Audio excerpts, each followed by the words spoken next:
அறநிலையத்துறை அமைச்சர் பி.கே. சேகர்பாபு வெளியிட்டுள்ள செய்திக்குறிப்பில், 12 ஆண்டுகளுக்கு ஒருமுறை ஆகம விதிப்படி குடமுழுக்கு நடைபெறாத திருக்கோயில்களைக் கண்டறிந்து திருப்பணிகள் மேற்கொண்டு குடமுழுக்கு நடத்தும் பணிகளை முன் எப்போதுமில்லாத அளவில் இந்து சமய அறநிலையத்துறை முழுவீச்சில் மேற்கொண்டு வருவதாக தெரிவித்துள்ளார்.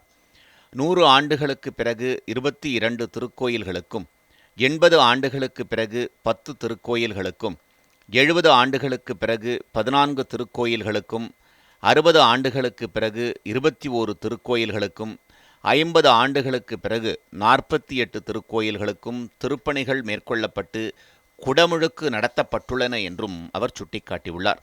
1000 ஆண்டுகள் தொன்மையான திருக்கோயில்களை புனரமைத்து பாதுகாத்திடும் வகையில் முதலமைச்சர் மு.க.ஸ்டாலின் 425 கோடி ரூபாயை அரசு மானியமாக வழங்கியுள்ளார். அரசு மானியம், பொதுநல நிதி, திருக்கோயில் நிதி மற்றும் உபயதாரர்கள் நிதி என மொத்தம் 560 கோடி ரூபாய் மதிப்பீட்டில் 1000 ஆண்டுகள் பழமையான 352 திருக்கோயில்கள் திருப்பணிக்கு எடுத்துக் கொள்ளப்பட்டு இதுவரை 77 திருக்கோயில்களில் குடமுழுக்கு நிறைவு பெற்றுள்ளன என்றும் அவர் தெரிவித்துள்ளார்.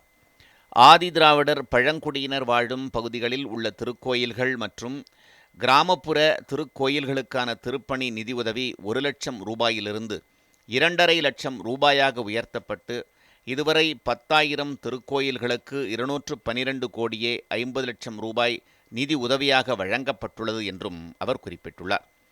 முதலமைச்சர் மு.க.ஸ்டாலின் தலைமையிலான அரசு பொறுப்பேற்ற பின்னர் 1000வது குடமுழுக்கு சென்னை மேற்கு மாம்பலம் காசி விஸ்வநாதர் திருக்கோயிலிலும், 2000வது குடமுழுக்கு மயிலாடுதுறை மாவட்டம் தரங்கம்பாடி வீரட்டேஸ்வரர் திருக்கோயிலிலும், 3000வது குடமுழுக்கு நாகப்பட்டினம் மாவட்டம் திருப்புகலூர் அக்னீஸ்வரர் சுவாமி திருக்கோயிலிலும் இறையன்பர்கள் மகிழ்ச்சியுறும் வகையில் வெகு விமர்சையாக நடத்தப்பட்டன என்றும் அவர் தெரிவித்துள்ளார்.